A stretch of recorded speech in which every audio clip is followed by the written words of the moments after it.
জি 24 ঘন্টায় Jack অলিবল studio থেকে আমি সব্যসাচী শুরু করছি ভোটের ভবিষ্যৎ।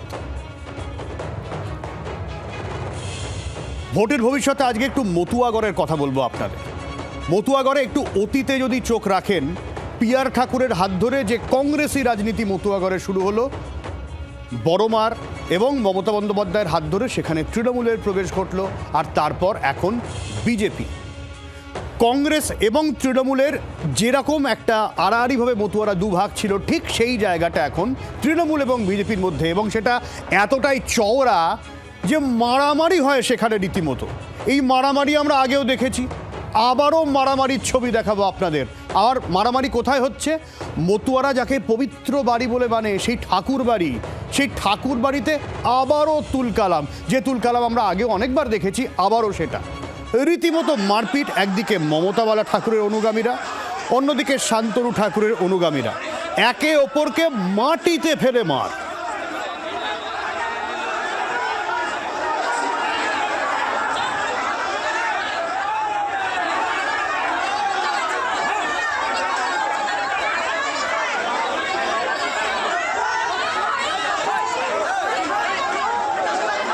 ওই যে আপনাদের শুরুতে বললাম, যখন মমতা বন্দ্যোপাধ্যায় বড়মার সঙ্গে দেখা করলেন এবং তিনি এই জায়গায় নিজেকে নিয়ে গেলেন যে তিনি মতুয়াদের লোক, তখনও রাজনৈতিক দ্বন্দ্ব ছিল, কিন্তু মারামারির এই নিদর্শন তখন ছিল না যা আজকাল দেখা যাচ্ছে ঠাকুর বাড়িতে। মতুয়ারা মতুয়াদের মারছে। কি নিয়ে মারপিট? শান্তনু ঠাকুরের বক্তব্য মনে থাকবে, দিন দুই আগে বাগদায় তিনি বলেছিলেন যে ওই রোহিঙ্গা বাংলাদেশিদের বাদ দিতে যদি 1 লক্ষ মতুয়ারা ভোট না দিতে পারেন তাহলে ক্ষতি কি? ক্ষতি কেন নয়, এই প্রশ্ন তুলছেন মমতাওয়ালা ঠাকুর এবং তার অনুগামীরা।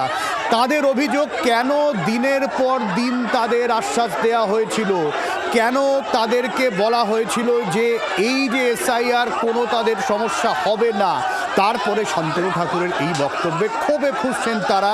যখন প্রতিবাদ হয়, যখন সেই কথা কাটাকাটির জায়গায় যায়, তারপর পাল্টা এই মারধরের ছবি। শান্তনু ঠাকুর যদিও বলছেন যে তার ওপর চড়াও হতে গিয়েছিলেন মমতাওয়ালার অনুগামীরা।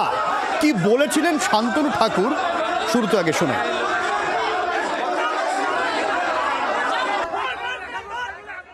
ভারতবর্ষে সরকারকে সহযোগিতা করার জন্য আমাকে যদি এসআইআর ঝেলতে হয় তাহলে ঝেলবো না কেন?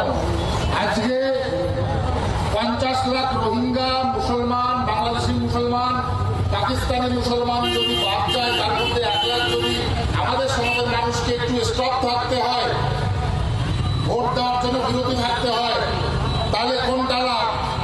যে লোকটার সঙ্গে বাংলাদেশে বসে একই সাথে রেশন তুলেছে, রেশন তোলার পরে আপনাকে মারধর দিয়ে সেই রেশন তুলে নিয়ে আপনাকে জীবনের হুমকি দিয়েছে, এবার এপাশে এসে দেখলেন ঠিক সেই লোকটাই আপনার সঙ্গে আবার রেশন তুলছে একসাথে, আপনার কি এটা সহ্য হবে?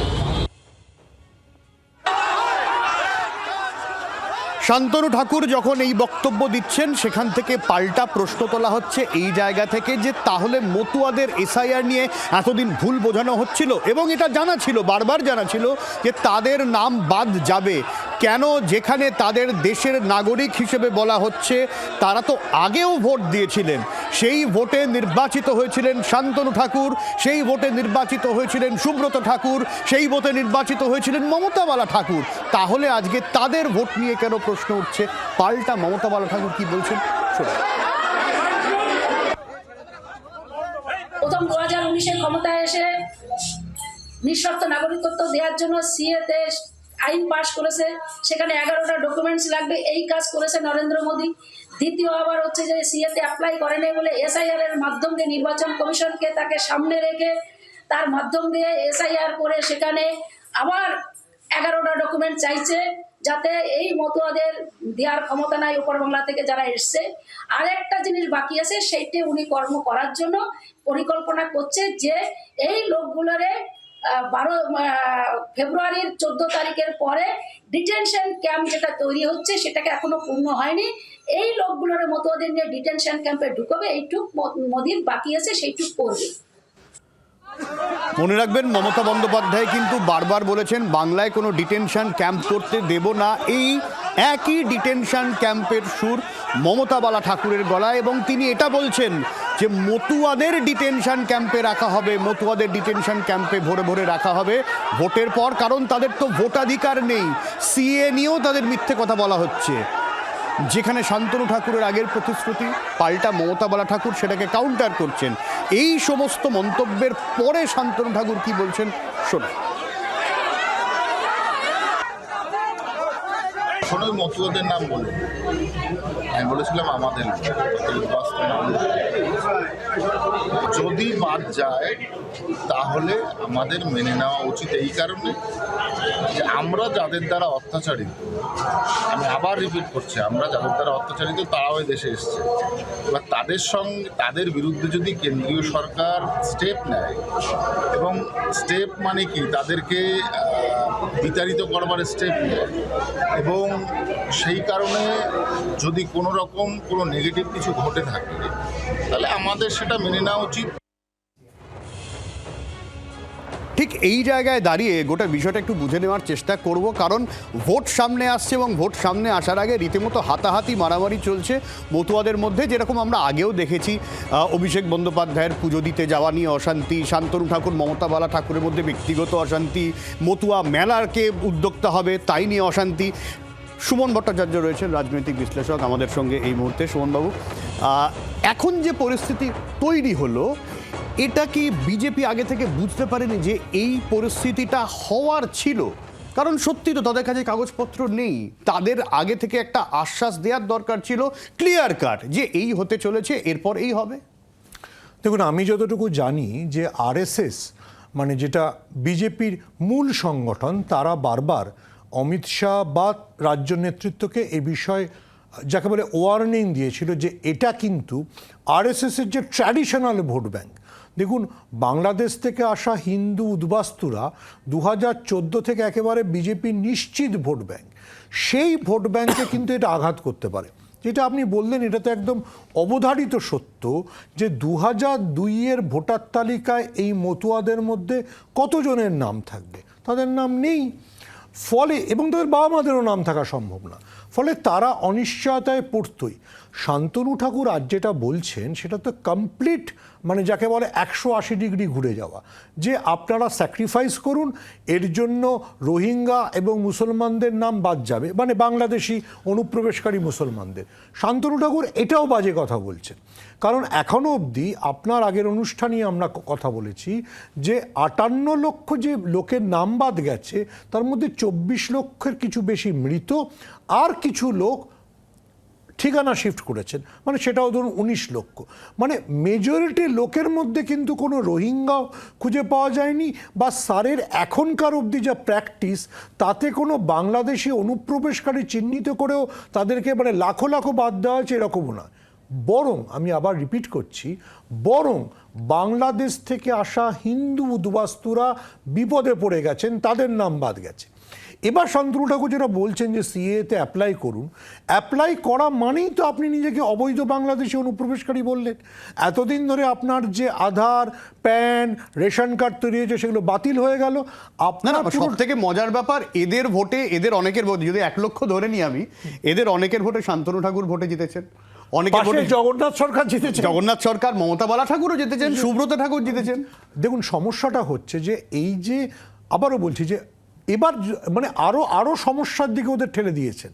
সিএ যদি একজন ধরে নিন, আমার নাম সুমন দাস, আমি সিএতে অ্যাপ্লাই করে ভোটার হলাম বা নাগরিকত্ব পেলাম, আমার ছেলের নাম ধরে নেওয়া যায় তর্কের খাতিরে সব্যসাচী দাস, তিনি কি মেঘালয়তে গিয়ে ফ্ল্যাট কিনতে পারবেন? তিনি কি আসামে গিয়ে জমি কিনতে পারবেন? কারণ হিমন্ত বিশ্ব শর্মা বা এনডিএর সব জোট সঙ্গীরা বলে দিয়েছে আমরা উত্তর পূর্বে সিএ মানি না। তাহলে যে লোকটা এখানে নাগরিকত্ব পাচ্ছে সে কিন্তু ওই মতুয়াগড়ে সীমাবদ্ধ হয়ে থাকছে। আপনি এদের অ্যাসপিরেশনকে আটকাতে পারবেন? এই যদি কালকে আসামে চাকরি পায়, অরুণাচলে চাকরি পায়, মেঘালয়তে চাকরি পায়, কি হবে? অনেকে হয়তো করছেন। তো আপনি তো একটা পুরো সম্প্রদায়কে একটা অনিশ্চিত ভবিষ্যতের সামনে ফেলে দিলেন। দেখুন, অনিশ্চিত ভবিষ্যতের সামনে কেউ না পড়লে চট করে দুটো গোষ্ঠীর মধ্যে মারামারি হয় না। একদমই ঠিক আছে, আপনার সাথে যদি আমার খুব স্বার্থের সংঘাত না হয় আপনি আমার থেকে তেড়ে আসবেন না। আপনি চাইবেন যে আমি কফি খেয়ে বেরিয়ে চলে যাই, ঠিক আছে? আপনার সাথে আমার মারামারি হবে কেন যখন আপনি আমাকে চুপ করাতে চাইবেন, এমন কিছু আমি বলতে চাই যেটা আপনি চান না অনেয়ার হোক, তাই না? তো তার মানে শান্তনু ঠাকুরকে কেন নিজের কাকিমার সঙ্গে মারামারি করতে হচ্ছে? আচ্ছা, দ্বিতীয়ত শান্তনু ঠাকুর যেটা সমস্যার কথা বলছেন উনি ভুলে যাচ্ছেন যে ওনার বাবা তো তৃণমূলের নেতা মন্ত্রী ছিলেন। একদমই। তো মানে তখন তো উনি এদেরকে সিস্টেমের মধ্যে এনেছেন। তো আজকে যদি উনি সেই সিস্টেমের বাইরে থেকে নিয়ে যেতে চান, ওটা নতুন কথা বলেন, তাহলে কিন্তু বিপদ। আচ্ছা, এই 1 লাখটায় ধরুন, দেখুন 1 লাখের মধ্যে যদি আপনি দেখেন তাহলে দেখবেন যে সমস্ত সিট, মানে এটা কিন্তু মতুয়া মানে বিজেপির দুর্গ। আমি আপনাকে একদম মানে সিট ধরে ধরে বলতে, এবং সুমনদা বিজয় বোঝাতে পেরেছিল, হ্যাঁ, যে আমার সঙ্গে থাকলে তোমার লাভ। এবার শান্তিপুরে যেখানে সবচেয়ে বেশি বিজেপি লিড নেয় সেখানে সবচেয়ে বেশি ভোটারদের নাম বাদ গেছে। তো শান্তিপুর যেটা বিজেপির দুর্গ, যেটা এখনো অবধি একটা বাই ইলেকশন ছাড়া কোনোদিন তৃণমূল জেতেনি, সেই শান্তিপুরে কি হবে? বিজেপি কিভাবে মোকাবিলা করবে এই প্রশ্নের? ঠিক। আমি আসছি সুমনদা, আজকে শুভেন্দু অধিকারীর বক্তব্য এসছে এই নিয়ে, সেটা শোনাই। বলেননি, শান্তনু যথেষ্ট বিচক্ষণ এবং আপনারা নিশ্চিন্ত থাকুন, মতুয়া ধর্ম সমাজ তৈরি করেছিলেন ঠাকুর হরিচাঁদ ঠাকুর, ঠাকুর গুরুচাঁদ ঠাকুর। কেন ওর বাড়ি হচ্ছে ওরাকান্দি, জন্মস্থান। নরেন্দ্র মোদী সেখানে গিয়ে মাথা ছুঁয়ে এসেছেন। নরেন্দ্র মোদী তাদেরকে নাগরিকত্ব দেওয়ার জন্য সিএ এনেছেন। তাহলে সুমনদা দুটো অ্যাসপেক্ট, এক, আমি তোমাকে নাগরিকত্ব দিচ্ছি কিনা, 2, আমি তোমাকে ভোটাধিকার ইনিশিয়ালি দিচ্ছি কিনা। এই ভোটাধিকার এই বিষয়টা একটু ঘেটে গেছে। না, নাগরিকত্ব ঘেটে গেছে। নাগরিকত্ব দিচ্ছি মানে এতদিন যারা নাগরিক ছিলেন তারা নাগরিক ছিলেন না। যেটা জরুরি প্রশ্ন, এই যে 1 লাখ লোকের নাম বাদ গেল, তারা তো নাগরিক ছিলেন, তারা তো সব নাগরিক সুবিধে পাচ্ছিলেন, ঠিক আছে? তো তার মানে তাদের নাগরিকত্ব অ্যাট স্টেক, ভোটাধিকার তো আরও বড় স্টেক। কবে এদের নাম ভোটাধিকারে আসবে আপনি জানেন না। তো বিজেপির দেখুন, বিজেপির যেটা ব্লান্ডার হলো, আমি আবার বলছি, আমি যতটুকু আরএসএস এর কাছ থেকে শুনেছি, যে বিজেপি যেটা ব্লান্ডার হলো, এটা কিন্তু বিজেপির একদম নিশ্চিত ভোট ব্যাংক। আপনি যখন এই সমস্যাটা যখন মতুয়াগড়, মানে আমি ধরছি বনগাঁ সন্নিহিত 7টি আসনে ঘটলো, এর এফেক্ট কিন্তু বিজেপি অন্য উদ্বাস্তু হিন্দুদের কাছে গিয়েও পড়বে। তারাও ভয় পাবে যে বিজেপিকে ভোট দেবো, ওদের তো ভোট দিয়ে এই হলো, ওদের নিজেদেরই ওরা বেনাগরিক হয়ে গেল, আমি ভোট দিলে কি হবে? বিজেপির এন্টার ক্রেডিবিলিটিটা কিন্তু অ্যাট স্টেক। এবং এটা আমি আবারও বলছি, আমি যতটুকু শুনেছি আরএসএস এর নেতারা বারবার করে, যেটা মমতা বন্দ্যোপাধ্যায় অভিযোগ করেন, এটা তো অমিত শাহর একটা উদ্যোগই স্যার, বারবার করে অমিত শাহকে এই বার্তাটা দেওয়ার চেষ্টা করেছিলেন যে এটা ঠিক হবে না, বিশেষ করে পশ্চিমবঙ্গের মতো গুরুত্বপূর্ণ রাজ্যে, যেখানে আবারও বলছি, যেখানে 2026-এ ভোট। ঠিক। আর এই জায়গায় দাঁড়িয়ে একটু আবার পুরনো বক্তব্য শোনায়, যেখানে মমতা বন্দ্যোপাধ্যায় কী আশ্বাস দিয়েছিলেন, কী বক্তব্য রেখেছিলেন মতুয়াদের নিয়ে, এবং নরেন্দ্র মোদী যখন এলেন তখন তার মুখে মতুয়া নিয়ে কি শোনা গিয়েছিল, দুটোই শোনাই আপনাদের। এসআইআর করতে 3 বছর টাইম লাগে, 2002-এ লাস্ট হয়েছিল। আমরা কেউ বলিনি তো করতে হবে না। আমরা কি বলেছি, তুমি একটাও জেনুইন ভোটারের নাম বাঁচতে পারবে না, যাদের ভোটার যারা ভোট দিয়েছে, যারা বিভিন্ন স্কিমে টাকা পায়, যারা দীর্ঘদিন এখানে বসবাস করছে, তাদের তাড়ানোর কোনো অধিকার তোমাদের নেই। साथियों, समाज कल्याण के इस भाव को हमारे मतुआ समाज ने भी हमेशा आगे बढ़ाया है। श्री हरिचांद ठाकुर ने हमें कर्म का मर्म दिखाया, श्री गुरुचांद ठाकुर ने कलम थमाई, और बोरोमा ने अपना मातृत्व बरसाया। इन सभी महान संतानों को भी मैं नमन करता हूं। এবং সুমনদা, আগের দিনও তোমার সাথে যখন আলোচনা হচ্ছিল এই প্রসঙ্গটা এসেছিল যে কোথাও গিয়ে মতুয়াদের আশ্বাস দেওয়া একেবারে টপ লিডারশিপ থেকে যে কিচ্ছু ভয় নেই, আপনারা ছিলেন, আছেন, থাকবেন, এইটা কোথাও মিসিং। এই শব্দটা ছিল না। দেখুন, ওই যে সেই মহিনের ঘোড়াগুলোর বিখ্যাত গানটা ছিল না, কখন আসবে তোমার টেলিফোন। দেখুন, মতুয়ারা তো মহিনের ঘোড়া শুনবার জন্য অভ্যস্ত না, মানে তাদের সংস্কৃতিতে ওটা দরকার নেই। নরেন্দ্র মোদী টেলিফোনে কি ভাষণ দিলেন সেটা মতুয়াদের কাছে ইম্পর্টেন্ট ছিল না।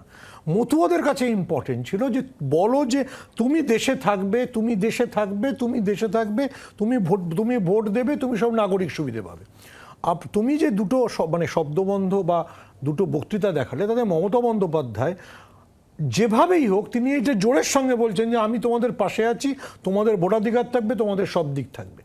আর যে তাদের ভোট পেয়েছে, আর তুমি যেটা প্রশ্নটা করলে, শান্তনু ঠাকুর, জগন্নাথ সরকার, মমতা বালা ঠাকুর, শান্তনু ঠাকুরের ভাই সুব্রত ঠাকুর, সবাই তো মতুয়া ভোটেই জিতেছে।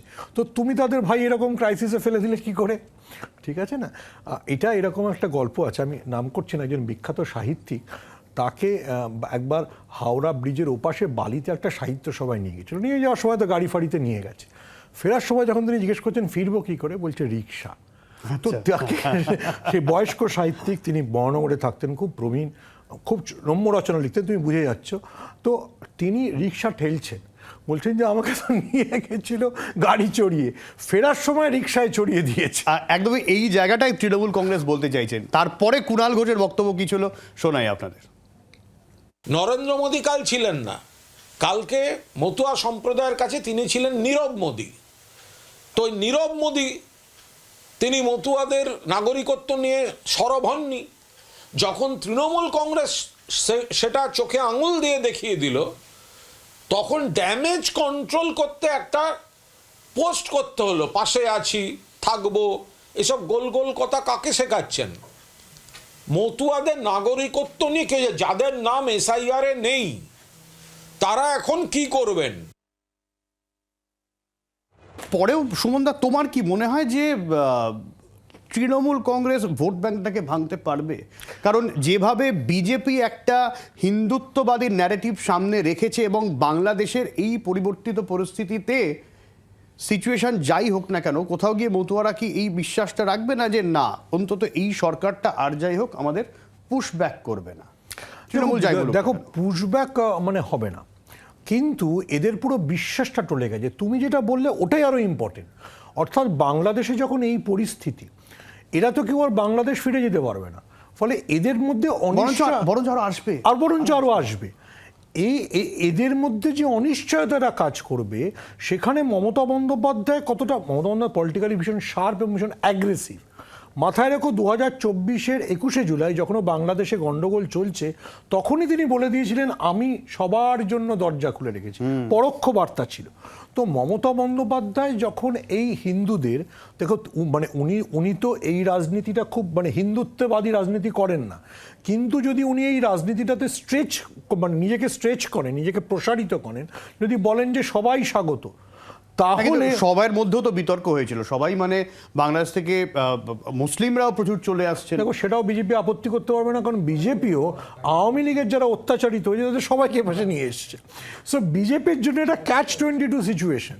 বিজেপি না সারের রুলকে চেঞ্জ করতে পারবে, 2002-এর রুল চেঞ্জ করলে যা খেলা হওয়ার হয়ে গেছে।